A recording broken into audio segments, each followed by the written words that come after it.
Ladies and gentlemen, this morning we have had a scheduled meeting of the Parliamentary Group of the United Democratic Alliance involving our senators, members of the National Assembly, and today we asked governors who are in town to attend. We've had robust engagement on matters to do with the parliamentary calendar. We've had also consultations with members of the PG on party activities. The neck of the party was represented by the chair, the SG, and members of the secretariat. In preparation for the next general election and also in preparation of the next calendar of Parliament. We have engaged on many items on matters to do with the party and organizing the party to be ready for the forthcoming general elections after the announcement and the gazettement of the 9th of August 2022 as the date for the elections.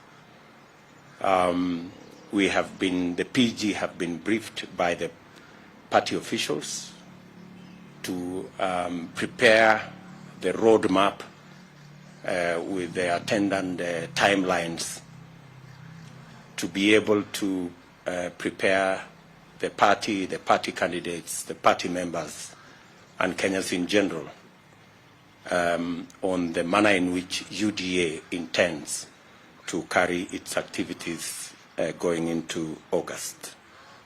We have also agreed on the parliamentary calendar and the items that will be canvassed and prosecuted through Parliament. And we have also concurred with all the items that have been that were on the agenda. The PG has also endorsed the partnership arrived at after consultations between UDA, ANC, and Fort Kenya. And we now believe that with this partnership, the country has been given direction on the next general election. We believe that all independent arms of government should perform their duties as required of them by the Constitution, and we will support all institutions, independent institutions, in making sure that we have a credible, a free and fair election. We have taken a very firm position against violence, and the party's position to its members, to all our candidates, is that violence must never be part of the equation as we canvass for votes going into this election. We expect the IG and all the other institutions of government to ensure that notorious participants of elections that have a track record of violence are stopped from continuously injecting violence into our election equation.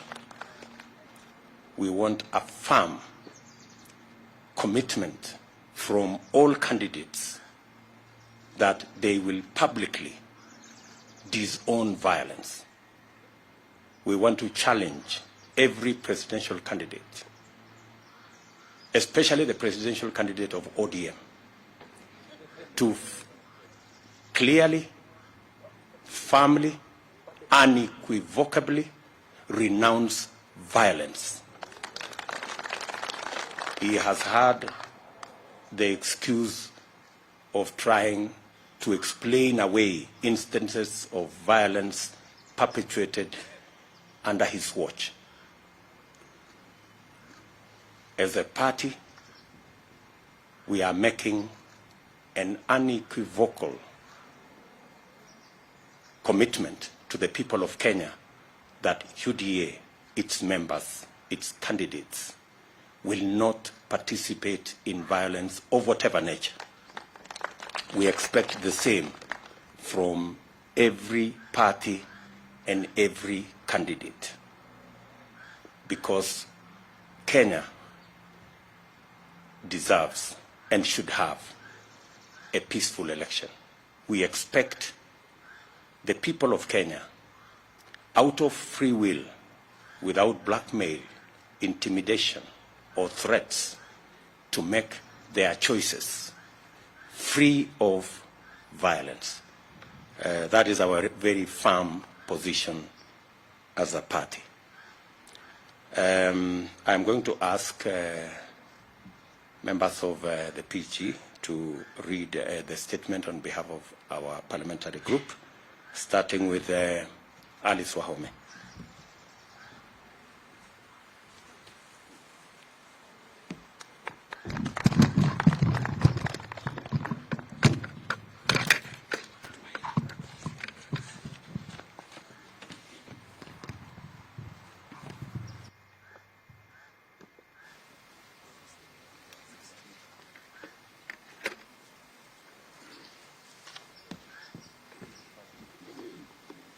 Thank you. Good afternoon.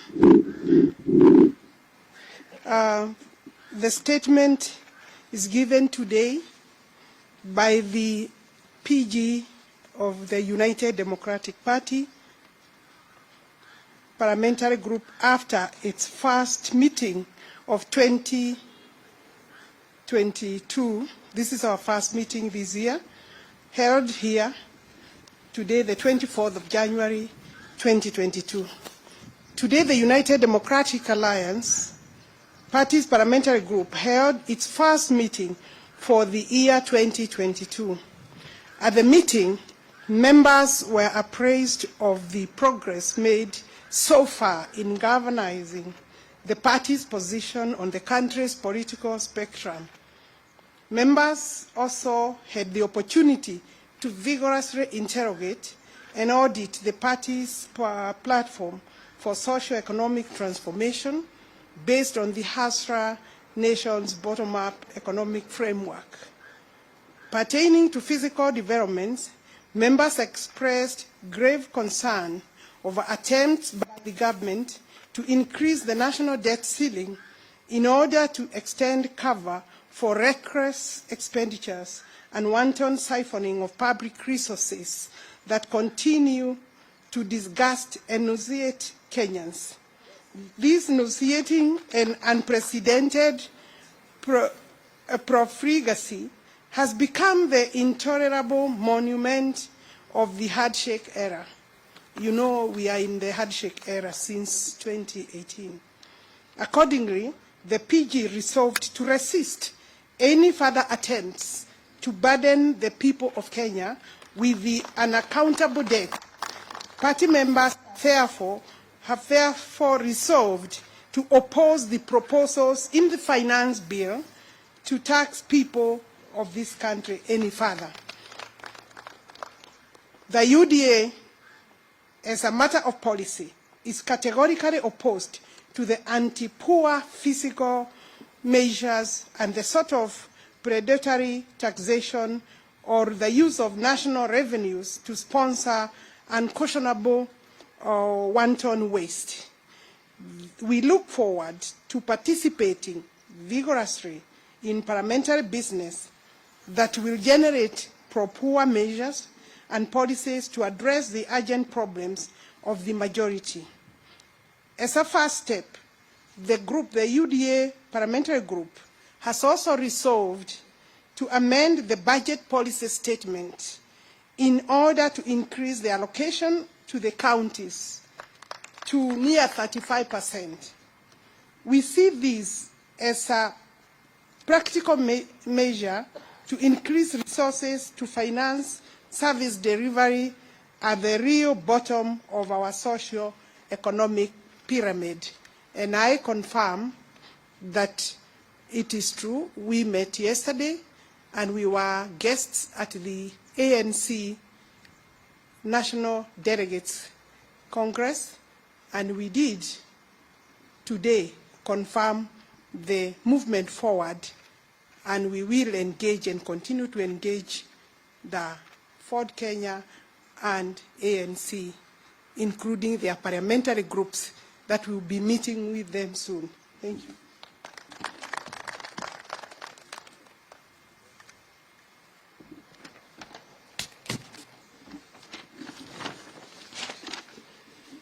The UDA Parliamentary Group meeting exhaustively deliberated on the following agendas, which are part of the parliamentary calendar in its last few months. 1, the Political Parties Bill, the anticipated Election Laws Amendment Bill, the Huduma Bill, the Finance Bill 2022, the Budget Policy Statement 2022, the National Budget for 2022, the Petroleum Products Amendment Bill, which is coming for the third reading and the final, and the anticipated Regulations of Political Parties Act. Our members will participate robustly and vigilantly to ensure that the legislative output is pro-hustler, pro the citizens, and conforms with the core principles of the UDA National Socio-Economic Transformation Platform. We are fully cognizant of the ongoing drought affecting various parts of our country, and we must give this matter serious attention because drought occasions tremendous human suffering and inflicts devastating losses to pastoralists, farmers, and all people whose livelihoods depend on the agriculture sector, the livestock and beekeeping value chain system. And we look at this in the light of the supplementary budget and the main budget that will come before this House. And more specifically, our parliamentary group, in looking at the supplementary and the main budget, will allocate resources to agricultural farmers who are now beginning the planting season in order to cushion them and give them subsidy. And I ask government that the resources Parliament will allocate will act as subsidy to our farmers as they begin the planting season. And above all, allocate more resources in the supplementary and the budget for the pastoralists who are affected by the drought. Therefore, the UDA Parliamentary Group resolved to introduce amendments to the budget policy statement, to the supplementary budget,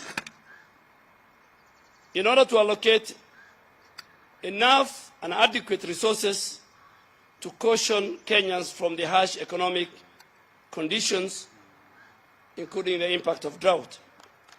As our PG goes forth to engage in Parliament on issues that matter to millions of ordinary Kenyans, the party parliamentary wing will continue to involve Kenyans of all walks of life to participate in defining and redefining our party's agenda.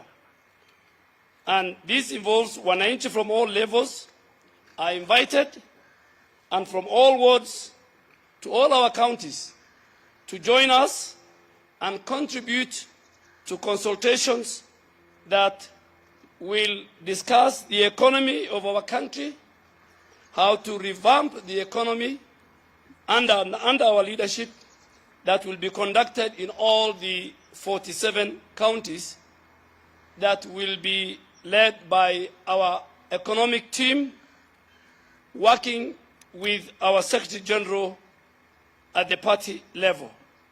And this is what will produce the party's campaign manifesto at all levels, so that each and every Kenyan in every part of our country will have a role to participate in the development of the UDA manifesto. The UDA is committed in conducting its political activity in a peaceful, inclusive, respectful manner that optimizes democratic engagement and produces a cohesive national conversation. We therefore strongly deplore any form of inciting, divisive or discriminative activities during the campaign period or at any other time.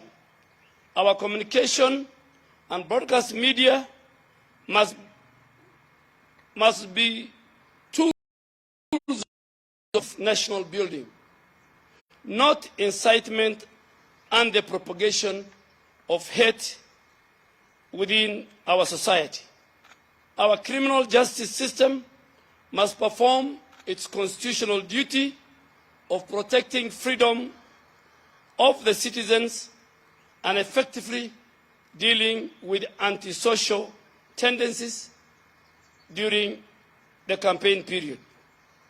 As our party leader and the Deputy President of the Republic of Kenya has said it earlier, the Parliamentary Group has also endorsed our partnership between UDA, ANC, and Ford Kenya, and we have agreed that on all programs, and even in Parliament, on all programs of joint rallies, and that our leadership in the National Assembly and in the Senate will have a further consultation with the leadership of ANC and Ford Kenya, so that at the legislature we form a common ground and a purpose that will benefit the people of Kenya. Thank you very much.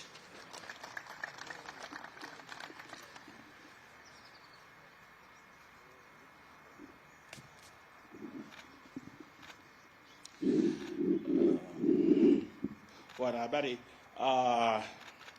leo tumekuwa na mkutano wa wabunge wa chama cha UDA tukiwa na maseneta na magavana wetu hapa hivi leo, na tumejadili mambo muhimu ya kitaifa, ikiwepo kwamba sisi kama chama cha UDA tumekataa mambo ya uchochezi na mambo ya vurugu na mambo ya kuleta mshike katika taifa hili la Kenya wakati huu wa uongozi na kama wakati wa uchaguzi. Na kama chama tumesema kwamba wale wapinzani wetu ambao wako kule, hao pia watupatie msimamo wetu kuhusu mambo ya uchochezi na mambo ya fujo ambayo sisi tumeyakataa, na hao pia tunawaomba na kuwauliza kwamba watoe taarifa yao kuhusu maneno haya.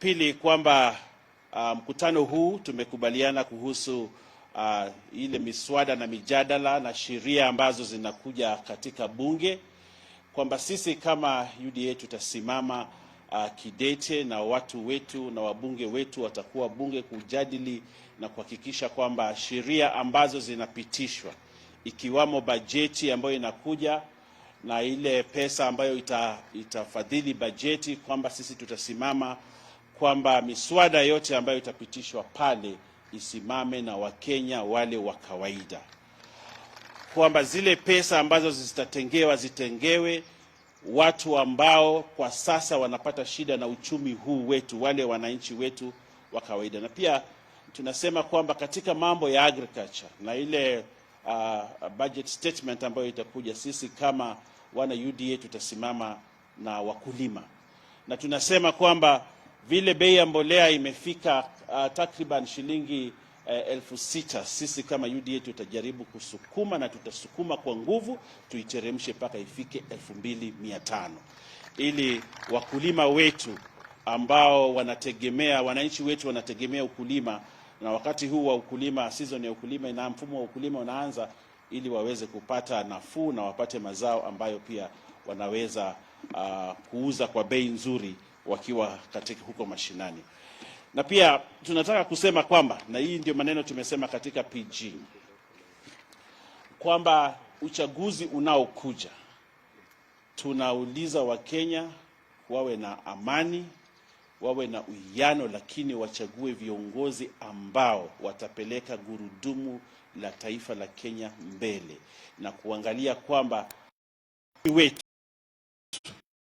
kusisitiza kwamba uchumi wetu ndio kipaumbele wa timu yetu hii ya UDA, kwamba tutaangalia kila njia ili kila Mkenya aweze kufaidika katika serikali ambayo inakuja. Baadhi ya sheria ambazo zitakuja ni ile Political Parties Bill. Kuna sheria za uchaguzi ambazo zinakuja, ambazo tunajua sheria hizi zinajaribu kuhujumu uchaguzi unaokuja hapo mbeleni, kwamba zile marekebisho ya sheria ambayo yanakuja yatakuwa katika bunge, sio kujaribu kusaidia uchaguzi, lakini kuhujumu uchaguzi. Na sisi kama chama cha UDA tumesema tutasimama kidete na Wakenya kuhakikisha kwamba tutakuwa na uchaguzi ulio wa huru na wa haki na ambao utakubalika na kila mtu. Kuna sheria zile inaitwa Huduma Bill, na sisi tumeona katika hii sheria inayokuja ya Huduma Bill iko na vipengele ambavyo havisaidii Wakenya, lakini vinasaidia wale Wakenya kidogo ambao wanatafuta mamlaka kwa njia ya utapeli hapa Kenya.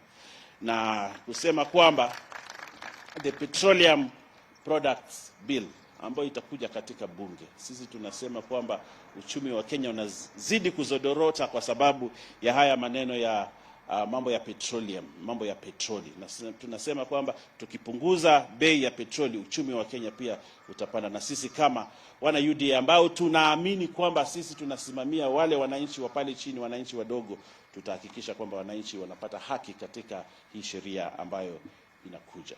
Na pia kusema kwamba sisi tutakuwa ngangari sana huko Senate kuhusu hii maneno ya Regulations of Political Parties Act.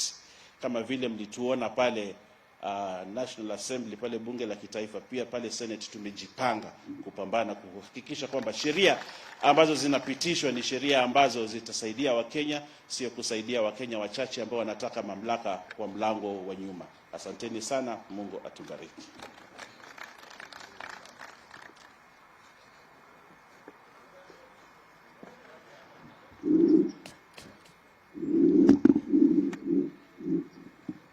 As a UDA party, under the leadership of our party leader, Deputy President, we have had a very successful PG meeting, the first of such a kind in year 2022, and we have briefed the parliamentary group on the IEBC timelines as we walk towards the 9th of August 2022, specifically because the IEBC has now gazetted 9th August 2022 as the official date of the elections for all positions, beginning from the presidential level up to the MCA level. In preparation towards this date, this election date, the party has briefed the parliamentary group of all the logistical preparations that the party has done towards the nominations, and we continue to assure our aspirants that every preparation is being made at the party level, at the NEC level, to ensure that everybody will get a free and fair chance to contest under the UDA ticket. And at this very early opportunity, let me welcome the partnership of the ANC and Ford Kenya. UDA is a big party, the doors are open, and we welcome many more such partners who would wish to partner, those who find consensus and mutual agreement with the bottom-up economic policy that is going to improve the livelihoods of Kenyans at large. We have also taken this opportunity to discuss the progress of the appointment of the polling center coordinators that has been happening countrywide in the 47 counties. This program was supposed to expire, the days for doing this program was supposed to expire last week, but we have extended this period to allow up to Friday of this week for all those counties that have not concluded the exercise to be able to take time and agree by consent how we are going to appoint and how they will appoint the names of polling center coordinators. The exercise is intended to strengthen the party grassroots structures. It is not intended to cause contestations or fights in the counties and constituencies and wards. So we encourage all our aspirants to work together and agree on that list of names, and these coordinators will be very effective in managing the affairs and the activities of the party at grassroots level. However, we would wish to clarify that these coordinators are not going to be conducting the nomination process, so there is no need for people to fight. There is no need for aspirants to contest over these names, but everybody must get a chance in giving a name of a polling center coordinator, especially when they are registered as aspirants within the UDA party. So thank you very much, and we continue to welcome everybody to join the UDA party. And the young people who have not registered as voters, you have a window right now. IEBC is having an enhanced voter registration program running up to the end of the month. Please make a point of registering if you are not yet registered. And for all those who would like to join the UDA, please visit the e-citizen, resign from the parties that you have been, the parties you do not want to be in, and join the UDA party. Asante sana.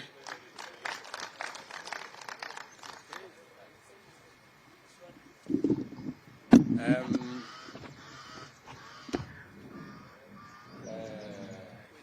me request maybe one or two questions just to clarify on the subject matter that has been discussed in the PG. So, yes, Mr. Muredi or Amaneto Nanewinjama. Good afternoon, Deputy President. Good afternoon. Three questions. One question at a time. If you will probably provide some of the details of this relationship that you formed with the Amani National Congress and for Kenya, and what numbers are you looking at with regards to parliamentary strength, now that most of the talk that is here is with regards to the strength and pushing the agenda that is Hustler-driven. And yes. Some of you know from Citizen TV, one is really emphasis of the first question. The nitty-gritties in the partnership deal with the ANC for Kenya, and then also when it comes down to probably the nominations, how are you going to engage with these two parties? Thank you very much. As you can see, we do not have the other members of our now enlarged team, ANC and Ford Kenya, in our midst. So we will not be in a position to discuss details. We, however, want to tell you and tell the country that if you followed the statement of our friend Musalia Mudavadi, it was about the country, the status of the country, the status of the economy, matters impunity, matters that touch on democracy, matters to do with debt. Those are the issues at the heart of our conversation with our partners in ANC and Ford Kenya. They are the priority discussions that we are having on how do we get this country from where it is, because something urgent, something major has to be done, and that is the discussion we are having. The rest of the details of our relationship will be in subsequent documents. Any relationship between parties will be filed with the registrar of political parties at an appropriate moment. So you might have just to wait a bit for you to get those details. And they will be public. They will not be, they will be very public documents. So you don't have to worry and try and fish around for those details. On the other matter that, on matters to do with Parliament, we are having our parliamentary group meeting today. Our friends will be having, I think, theirs tomorrow or the day after. And we will then subsequently agree on how we are going to conduct parliamentary business and what kind of format we are going to adopt in making sure that we prosecute that parliamentary business jointly and in a coordinated manner. As you heard us announce yesterday, we have already agreed on a series of rallies Wednesday through Saturday, and you will of us in the coming days. So relax. Any other questions? Yes, my good friend. That should be the last one. James Mbaka from the Star. About two questions. One, you've taken a previous political forming a coalition. What makes ANC or for the Kenya rather getting a preferential treatment in your arrangement and in pushing towards the general election? Is about the political parties amendment bill that is in Parliament. Your new partners have had different fairly to how coalition political parties should approach elections. Now with the coming in on board for the ANC, are you going to see that really rather positions that will be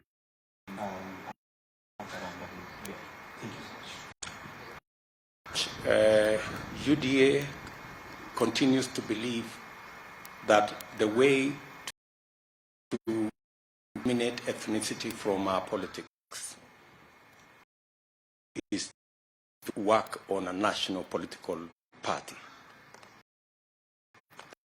That's a very firm position. We have, however, worked with other political parties for purposes of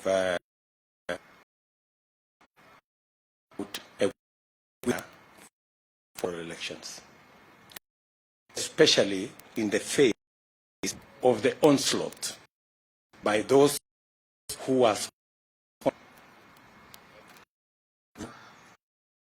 ethnic parties. We've seen a proliferation of political parties sponsored purposely for purposes of dividing people and working on dividing our bases. And Ford Kenya have suffered the same fate. ANC have suffered the same fate. And that's the reason why we have decided to come together to stall this onslaught on divisive,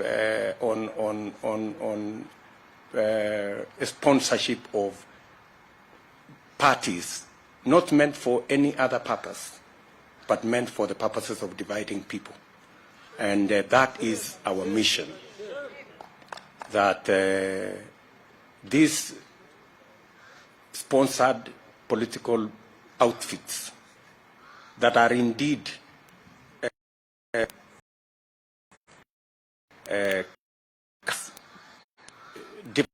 parties, but they are actually ODM outfits, because our competitors cannot face the electorate because of their bad history.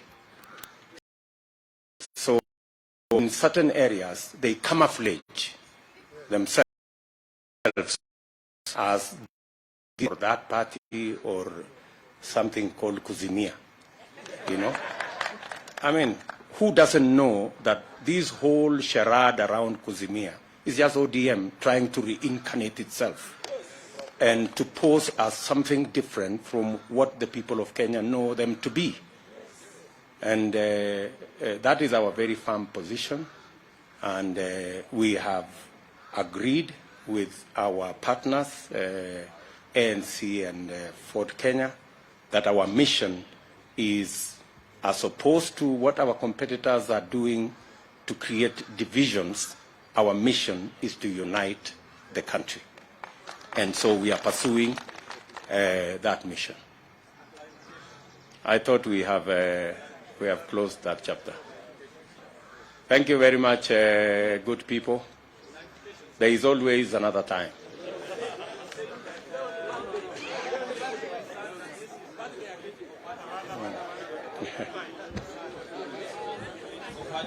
This other one is being sponsored. And number two, now that you're also being open to coalitions, why would your members be opposed to a law that is creating an avenue for creating coalitions? How will you be able to discern now that you're saying ANC is facing the same problem, Ford Kenya is facing the same problem, and all these other political parties are not genuine? My friend, unless you don't live in Kenya, unless you don't live in Kenya. When we say sponsored political parties, I think you know them as much as I do. And you know who the sponsors are. And you know who are being sponsored. And they are even unapologetic. They say, we are this and this political party, but we support this group. Because those are their sponsors. These are not parties that have been formed for purposes of winning any election. These are parties that have been formed to camouflage, the ugly past of some parties, so that they look different from who Kenyans know them to be. That's really the whole issue. By the way, our position on the political parties bill is very clear. There are provisions inside there that are unconstitutional. And those are the provisions we are against. The Constitution defines what a political party is. You cannot use the law to redefine what a political party is. The clarity with which the Constitution has on matters to do with the powers of independent institutions. You heard IEBC say yesterday that some of the provisions of the Political Parties Act infringe on the functions, the independent functions of IEBC. And I am sure that even if this law is forced through, Kenyans will stand up to it and challenge it in the right places so that the Constitution is upheld and a free, fair, democratic elections are held. Thank you very much, good people. Asanteni sana. Well done.